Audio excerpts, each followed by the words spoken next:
వచ్చిన వీళ్ళందరికీ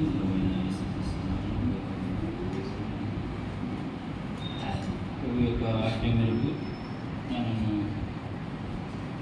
జ్ఞాపకం చేసుకుంటే దీన్ని చేయడని ప్రభు సెలవిచ్చాడు. ఆయన యొక్క ఆజ్ఞ మేరకు ఆయనను జ్ఞాపకం చేసుకుంటూ సజీవుణ్ణి జ్ఞాపకం చేసుకుంటూ మృతుల లోకానికి పోవలసిన వారైన అందరూ ఆయన రక్షించాడు. తన కృపలో భద్రపరిచాడు. తన రెక్కల కింద ఆశ్రయాన్ని అనుగ్రహించి మనలను సంరక్షించి మరొక నూతన దినంలోనికి మనను దేవుడు ప్రవేశింపజేశాడు. సజీవ లెక్కలో నన్ను ఉంచాడు. ఎందుకు ఉంచాడు? ఆయనను కదండి. ఆయన ఎటువంటి వాడు? ఆయన సజీవుడు, అక్షయుడు. మరియు అక్షయుణ్ణి, సజీవుడైన గొప్ప దేవుణ్ణి ఎవరంట స్తుతించేది? సజీవుడు కదా నేను స్తుతించుదురని లేఖనాలను మనము చూస్తాం. అందుకే మనను ప్రభు మన యెడల దయను చూపి నూతన దినంలోనికి మనను ప్రవేశింపజేశాడు. కేవలము నిన్నటి వారమైన మనను మన యెడల ఆయన దయను చూపి నేటి దినంలో పరిశుద్ధ దినమందు ప్రభువును జ్ఞాపకం చేసుకోవడానికే మన యెడల దయ చూపి మనను సజీవ లెక్కలో ఉంచాడు. మనకు ప్రాణము పోశాడు. కాబట్టి మరియు కృపగల ఆ గొప్ప దేవుని మరియు ఆయన ఆశించిన రీతిగాని ఆత్మతోనూ సత్యముతోనూ మనము ఆయనను జ్ఞాపకం చేసుకున్న భద్రమైంచున్నాము.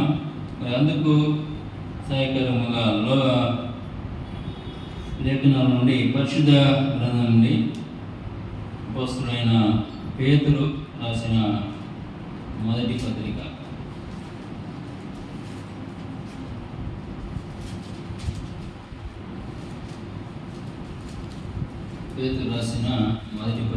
మొదటి అధ్యాయం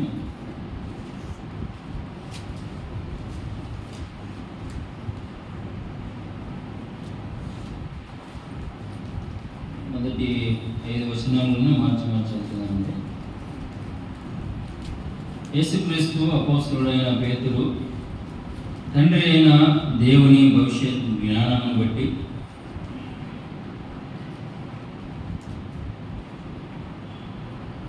ఆత్మములని పరిశుద్ధత పొందిన వారై విధేయులకును యేసుక్రీస్తు రక్తము వలన ప్రోక్షింపబడుటకును ఏర్పరచబడిన వారికి అనగా వంతు, గలతీయ, కప్పదొకియ, ఆసియా, బితునియా అను దేశంలో చెదరిన వారిలో చేరిన యాత్రికులకు శుభమని చెప్పి రాయినది.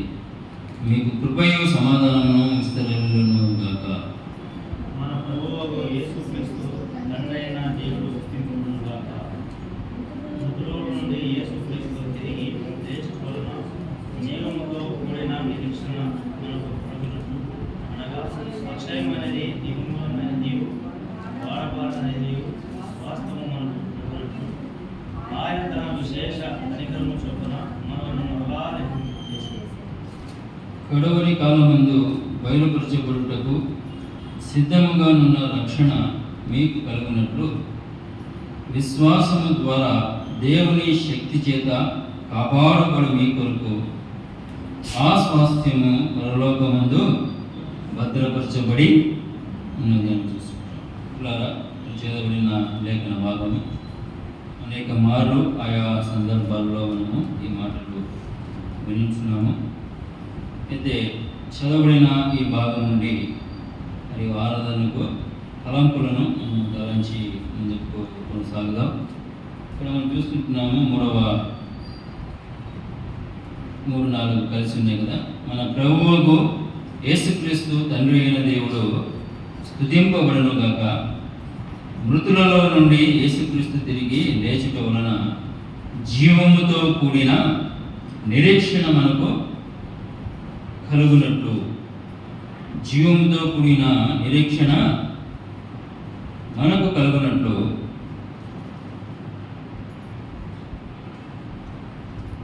అనగా అక్షయమైనది నిర్మలమైనది వాడబారనిదినైనా స్వాస్థ్యము మనకు కలుగునట్లు ఆయన తన విశేష కనికరము చొప్పున మనలను మరలా జన్మింపజేసింది. ఎవరిని ఎవరి ఎడల ఆయన విశేష కనికరమును చూపాడు? ఎవరిని మనము జ్ఞాపకం చేసుకోవడానికి వచ్చాము? ఈ యొక్క ఉదయకాలంలో మనము ఆలోచన చేసినప్పుడు ఇక్కడ అమూల్యమైన మాటలను ఆ అక్షయుని గూర్చి, ఆ సజీవుని గూర్చి పేతురు భక్తుడు చక్కనైన మాటలను రాసుకుంటున్నాడు కదండి. ఆయన ఎందుకు స్తుతింపబడాలి అంట, ఆయనను ఎందుకు జ్ఞాపకం చేసుకోవాలి అని మనం ఆలోచన చేసినప్పుడు అక్కడ అంటున్నాడు కదా, మన ప్రభువు యేసుక్రీస్తు తండ్రి అయిన దేవుడు స్తుతింపబడును కాక.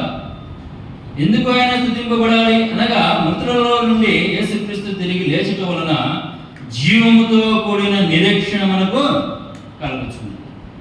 ఒకప్పుడు ఎటువంటి వారము అనగా నిరీక్షణ లేని వారము, ఆయన సన్నిధికి రాదగిన వారము, ఎన్నిక లేని వారము, పాపము, నీచనము, దౌర్భాగ్యము, పాపముల చేతను అపరాధముల చేతను చచ్చి నిత్య నాశనానికి పాత్రమైన వారము. మరి అటువంటి వారమైన మనలను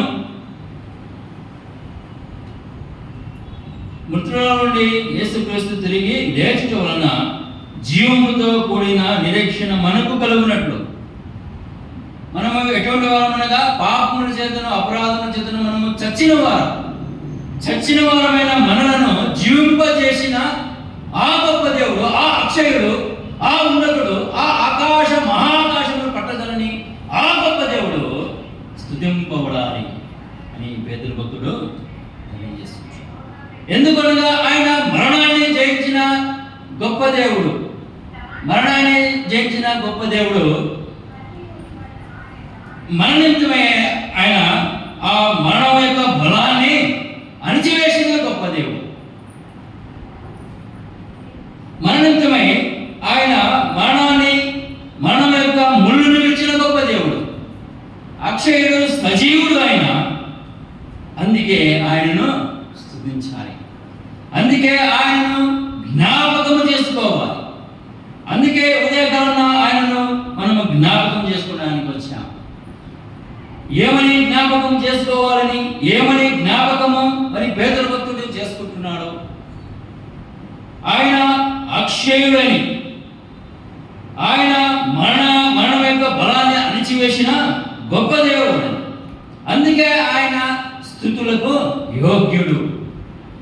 ఆయనను అందుకే స్తుతించాలి. ఆయన స్తుతులకు యోగ్యుడు, స్తుతికి పాత్రుడు. ఆయన స్తుతి పాత్రుడు అని మరి పేతురు భక్తుడు తెలియజేసుకుంటున్నాడు. ఆయన మనకు జీవముతో కూడిన నిరీక్షణ మనకు కలుగునట్లు అనగా ఆ నిరీక్షణ ఎటువంటిదని తెలియజేస్తున్నాడు. ఆ జీవంతో కూడిన నిరీక్షణ ఎటువంటిదని అనగా అంటూ దాన్ని అలాగే కొనసాగిస్తుంటాడు.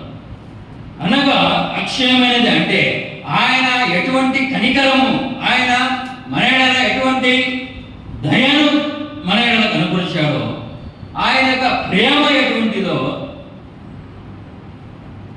పేతురు భక్తుడు తెలియజేస్తున్నాడు. అనగా అక్షయమైనది, నిర్మలమైనది, వాడబారనిదినైనా స్వాస్థ్యము మనకు కలుగునట్లు ఆయన తన విశేష కనికరము చొప్పున మనలను మరలా జన్మింపజేశాడు, మరలా మనను బ్రతికించాడు, మరలా మనకు ప్రాణం పోశాడు.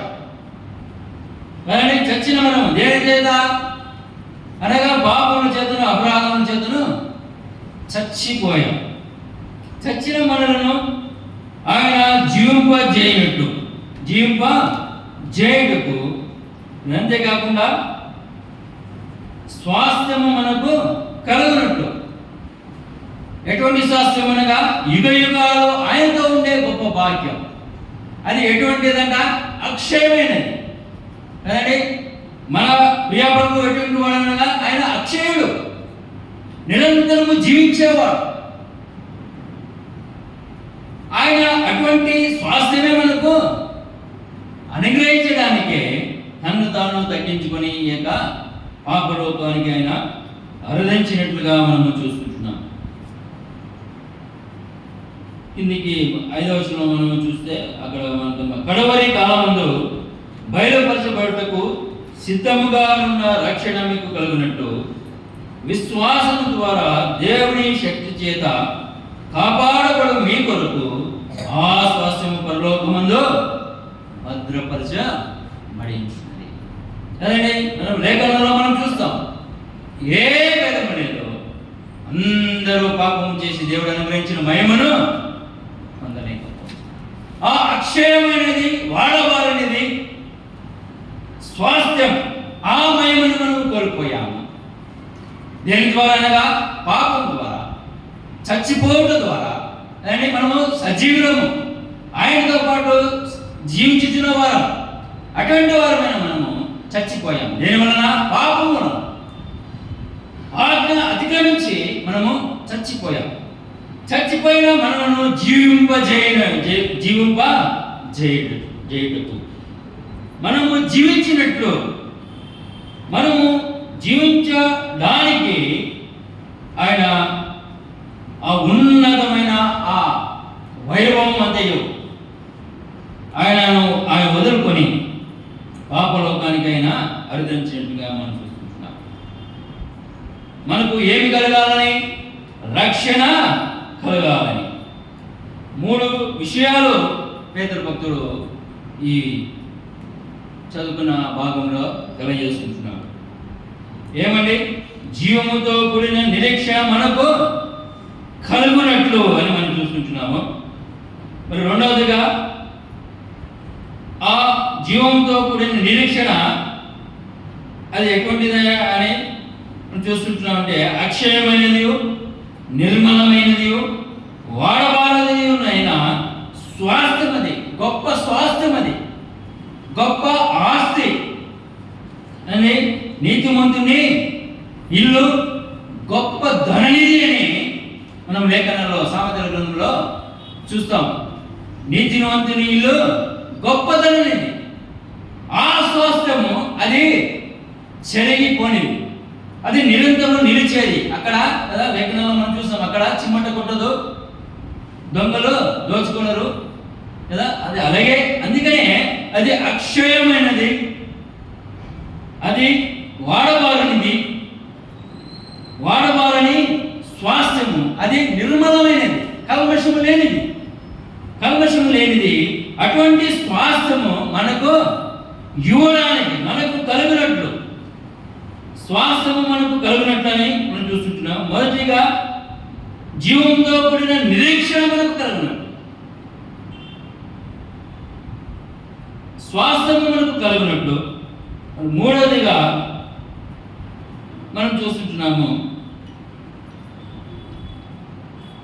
సిద్ధముగా ఉన్న రక్షణ మీకు కలుగునట్లు. ఎప్పుడైతే అనాది కాలమున ఆది మానవుడైన ఆదాము ఎప్పుడైతే ఆజ్ఞను అతిక్రమించి పాపము చేశాడో ఆ క్షణమున అగాధం ఏర్పడింది. ఆ క్షణముననే కదా ఇక్కడ పేతురు భక్తుడు తెలియజేసిన విధంగానే ఏమంటున్నాడు? సిద్ధముగా ఉన్న రక్షణ ఎప్పుడు సిద్ధపరిచాడు? అనాది కాలంలోనే. అనాది కాలపు దయ సంకల్పం చొప్పున ఆయన యొక్క ప్రణాళికలో ఎఫెసీ రాసిన పత్రికలో రాశాడు కదా, జగత్తుకు పునాది వేయబడక మునిపే క్రీస్తు ప్రేమలో మనల్ని ఆయన ఏర్పరచుకున్నాడు కదా. ఎప్పుడైతే అది మానవుడైన ఆదాము ఆజ్ఞను అతిక్రమించి పాపము చేశాడో అప్పుడే కదండి సిద్ధపరచబడిన రక్షణ అప్పుడే సిద్ధపరిచాడు ఆ యొక్క గొప్ప దేవుడు, ఆ యొక్క సృష్టికర్త, సర్వమును ఎరిగినవాడు, సర్వ అంతరంగాలను ఎరిగినవాడు అనాది కాలంలోనే సిద్ధపరిచాడు. ఆయన సిద్ధపరిచిన ఆ రక్షణ, ఆ గొప్ప రక్షణ మనకు కలుగునట్లు, మనకు అనుగ్రహింపబడినట్లు, చచ్చిన మరణం నుండి మనలను తప్పించి ఆ అక్షయమైన వాడవాలని నిర్మలమైన ఆ శాస్త్రంలోనికి మనల్ని చేర్చాలని, మనల్ని జీవింపజేసి యుగ యుగాలు ఆయనతో ఉండాలని గొప్ప భాగ్యం మనకు ఇవ్వాలని ఆ ఉన్నతుడు, ఆ శక్తిమంతుడు కదండి. కింద దేని చేత మనకు ఆ గొప్ప రక్షణ, ఆయన సిద్ధముగా ఉంచిన రక్షణ ఏ విధంగా మనకు ఆయన అనుగ్రహించాడని భక్తుడు రాస్తున్నప్పుడు 5వ వచనంలో, విశ్వాసము ద్వారా దేవుని శక్తి చేత కాపాడబడు మీ కొరకు ఆ శ్వాసము పరలోకమందు భద్రపరిచినది. దేని చేత? విశ్వాసము ద్వారా, దేవుని శక్తి చేత. దేని చేత మనము కాపాడబడ్డాము? దేని చేత మరణం నుండి మనము కాపాడబడ్డాము? ఆ నిత్య నాశం నుండి కాపాడబడ్డమనగా దేవుని శక్తి చేత. దేవుని శక్తి ఎందుకు కనబరచాలి? ఆ కలవరసులలో ఎందుకు కనబరచాలని మనం ఆలోచన చేసినప్పుడు మనం ఎవరండి? అపోస్తలుడైన పౌలు రోమీయులకు రాసిన పత్రికలో 5వ అధ్యాయంలో రాస్తారు, మనం ఇంకనూ బలహీనులుగా, మనం ఇంకనూ పాపులుగా ఉన్నప్పుడు, మనం ఇంకనూ దురస్తులుగా ఉన్నప్పుడు అని అక్కడ మనము ఎటువంటి వారమో 5వ అధ్యాయంలో అపోస్తలుడైన పౌలు రాసిన రోమీయులకు రాసిన పత్రిక 5వ అధ్యాయంలో మనకు ఈ సందర్భంలో అదండి, ఆయన దేని చేత మనను కాపాడాడు అనగా తన శక్తి చేత.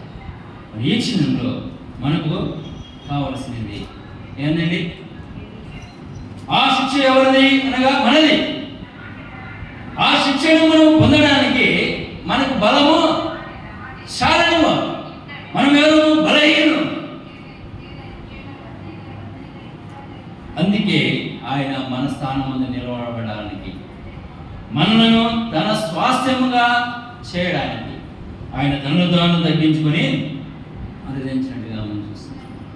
అది ఎవరికి ఇష్టమైనది? తండ్రికి ఇష్టమైనది. ఆయనను మరణంగా నిలబడడానికి, ఆయనను మన స్థానం ముందు నిలబెట్టడానికి, లేదా దేవుడికి మానవులైన మనకును అగాధం ఏర్పడింటుంది కదా, ఆజ్ఞను అతిక్రమించడం ద్వారా అగాధం ఏర్పడింటున్నది. ఆయన ఎప్పుడైతే ఆయనకు దురస్థలమయ్యామో ఆ క్షణమున మనను ఆయన మరలా సమీపస్తులుగా చేయడానికి ఆయన ప్రణాళికను ఏర్పరిచాడు కదా. ఇంతవరకు మనము ఆ మాటను ధ్యానించాం. అది సిద్ధపరిచిన రక్షణ. ఆ ప్రణాళికను ఆయన దేవుడు అనాదికాలంలోనే మరియు ప్రణాళిక కలిగి ఉన్నాడు. దానిని మరియు నెరవేర్చడానికి తన ముద్దు కుమారుని లోకానికి ఆయన పంపాడు. ఆయనను మననిమిత్తమై మన స్థానం ముందు నిలబెట్టడానికి తండ్రికి ఇష్టమైన విషయ గ్రంథకర్త రాశాడు కదా. 53వ అధ్యాయము 10వ వచనంలో మనం ఆ మాట చూస్తాం కదా. అతనిని నిలబెట్టుటకు యెహోవాకు ఇష్టమైనది మనం చూస్తున్నాం. అయితే ఇప్పుడు మన బలహీనమైన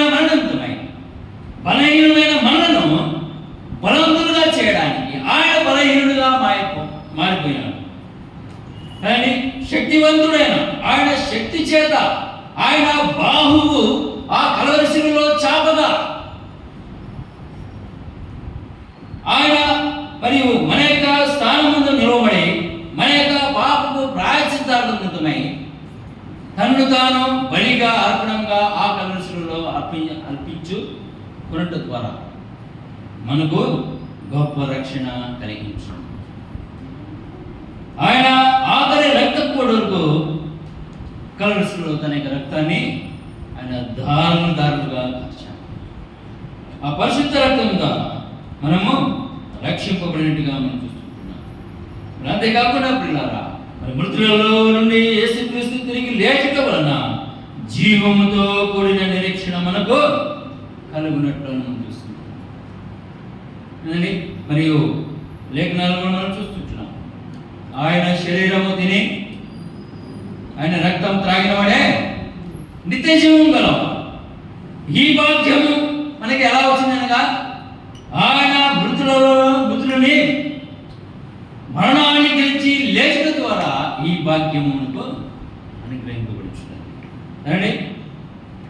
ఆయనను విశ్వసించిన వారము, రక్షింపబడిన వారము, ఆ గొప్ప నిరీక్షతో కలిగిన వారము, ఆ స్వాస్థ్యము కలిగిన వారము ఆయన మనము. మరియు ఆ విధంగా మరి ఆయన చిత్తానుసారంగా మనం ఉంటూ ఆయనను మరియు స్తుతించి ఆత్మతోనూ సత్యముతోనూ మనము ఆయనను ఆరాధించి ఆ విధంగా ఆయన చిత్తానుసారంగా మనము ఆ యొక్క బలలో పాల్పొందాం.